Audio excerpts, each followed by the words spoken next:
Hi guys, welcome to my channel, or welcome back to my channel. Welcome to Paris, but most importantly, welcome to my new apartment.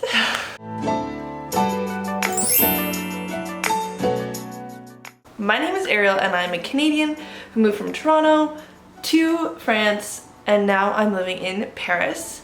So in today's video, I want to give you guys a tour of my new apartment. I'm so excited to show you guys because I'm so happy to be here. I think this is the best apartment I've ever been in my whole life, and I rent a lot. So I'm so lucky to be here, and I'm so excited to show you guys. So what I want to do is I want to give you guys a tour of the apartment, and then I want to talk a little bit about how I found it and any tips I have, because I know, especially like as an international person, finding an apartment anywhere in France, let alone Paris, is a nightmare. And so yeah, if you guys are interested in sort of hearing about how I found this apartment and any tips I have, that will be at the end. So just to give you guys a few details about the apartment. So the apartment is located right next to the 12th arrondissement, so it's just a little bit like outside of the city center of Paris, but that's totally fine with me because it's less busy, it's less noisy, and it's less expensive. It's just to give you an idea of sort of the price range for this area. My apartment is 45 meters squared, and I pay 830 euros a month before utilities. So with utilities, it's probably maximum around 900 euros a month. I actually share the apartment with my boyfriend, so we split it in half and it's 450 each, which is extremely affordable for the size of the apartment we have.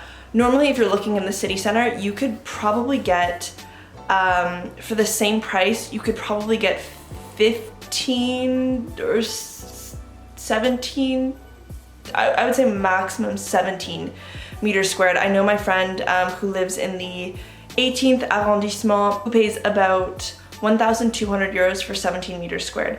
So it really is a very affordable apartment, especially for the amount of space that we have. So without further ado, let me show you around. Okay, so welcome. This is the front door. This is the front hall space. This is where we keep all of our shoes, and by our shoes, I mean my shoes. So then we have to the left the living space, and to the right the bedroom and the bathroom.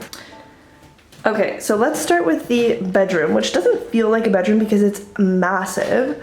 So we have the bed sort of in the corner. Then, like I told you guys, we have these huge windows in both the living room and the bedroom, so that is beautiful. I love all the natural light. We have this massive like closet, which is great for me because I occupy a good 90% of that. And then we also have the bathroom in the bedroom. I would say this is like a pretty big flaw in the apartment. It's not the end of the world because it's just us two living here, but it is kind of annoying that the way to go to the bathroom is through the bedroom. And so if you have guests staying the night, or if you have like friends in the apartment, they have to like go through your bedroom to get to the bathroom. So yeah, I think that's a little bit weird about the apartment, but you know what? It's worth it. Okay, so bathroom, we have a shirt drying in the shower, but it is a pretty small shower, I will say that. It's nothing massive. What is really nice about the apartment is that we actually have a washing machine, which is fantastic. Sink, mirror, romper. We have a shelf full of all of our bathroom crap, and a really nice view from the bathroom, which isn't too bad.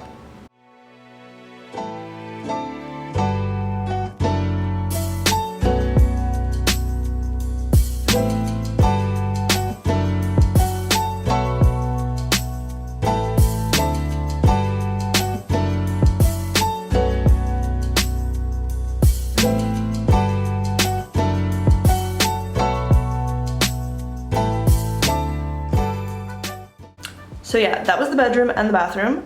I really love it. The bedroom is like, it's really such a big space. I do my yoga here in the morning. If I'm sick of my boyfriend, I'll come here and chill out. It really is nice because the windows add so much natural lighting. I love how the closets are like massive and open. It really just, I love it.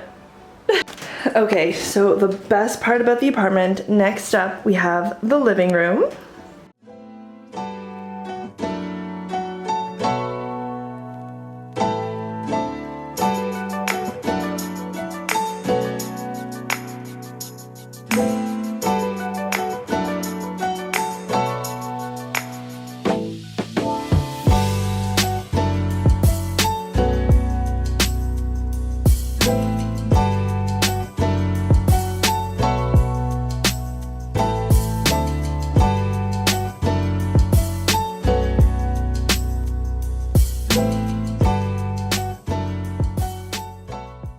We're also on the 4th floor, which means that we have a beautiful view. We don't have any like buildings in front of us.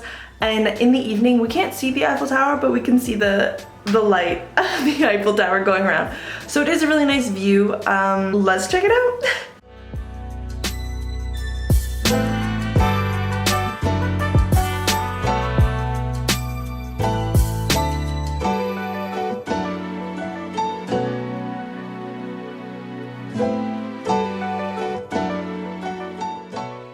So in the living room, we also have the entrance to the kitchen, which is very small. I would say this is a great kitchen for one person, but with 2 people, it is pretty challenging. Let me show you.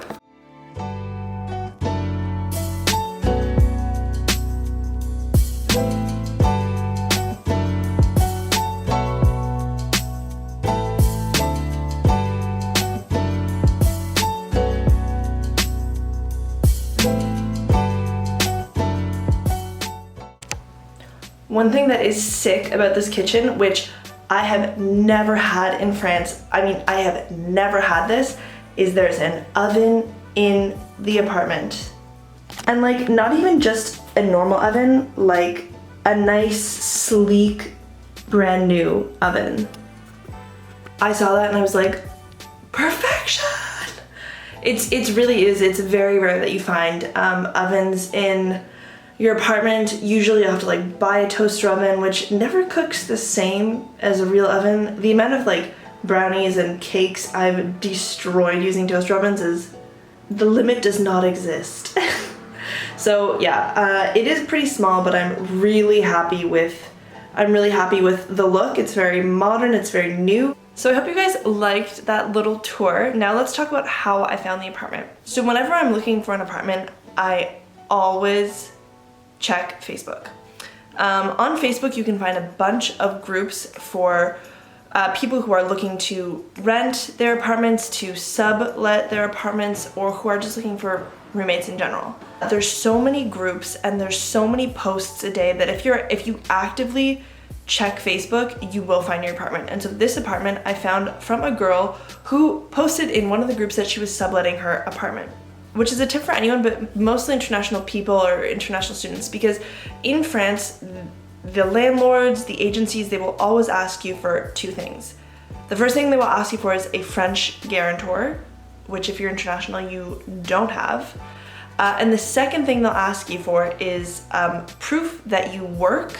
Not only do they want you to prove that you can work, but they also want you to show that your monthly income is 3 times the price of the rent. And so if I had gotten this apartment through a landlord or through an agency, I would have to show that I have a job that pays me about 3,000 euros a month, which is not the case. So when you're subletting, it really is normally based on like the feeling you have with the other person. I really connected with the girl who was subletting this apartment. She connected with me.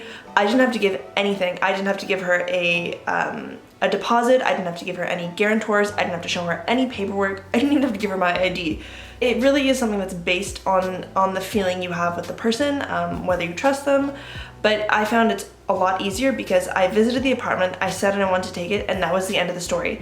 She didn't ask me for paperwork, for money. She didn't have to review my application. It was very easy and very quick, which is something very rare in France. Like really, if you're going through any landlord or any agency, it's almost, sometimes it feels like it's impossible. I remember when I was in Aix-en-Provence and I wanted to, I found these girls on Facebook and we decided we were going to rent an apartment together, and it was through an agency, and the agency wouldn't let me rent the apartment with the other girls because I was the only roommate who didn't have parents in France. So if I can suggest anything, it would be to try and find someone who's subletting or a landlord who's open to renting to international students or international people. So I'll link the Facebook groups that I use for Paris down below, but really if you just go on Facebook and you type in like rentals and the name of your city, or colocation, which is roommate, name of your city, it really is easy to find these groups. Another cool part about subletting is that you're renting an apartment that's already furnished.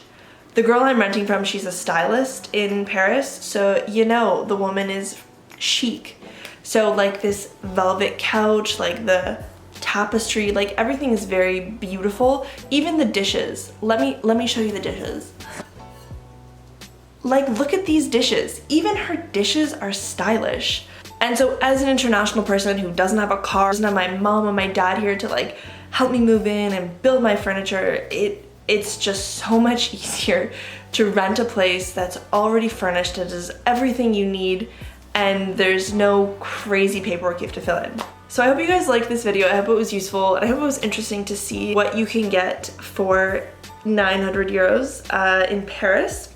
As always, if you guys have any questions or you want any tips or advice about renting in Paris or in France in general, leave them below. I'll answer all of them. I love talking about this because in France I've lived in, I want to say like 6 or 7 apartments. I move all the time.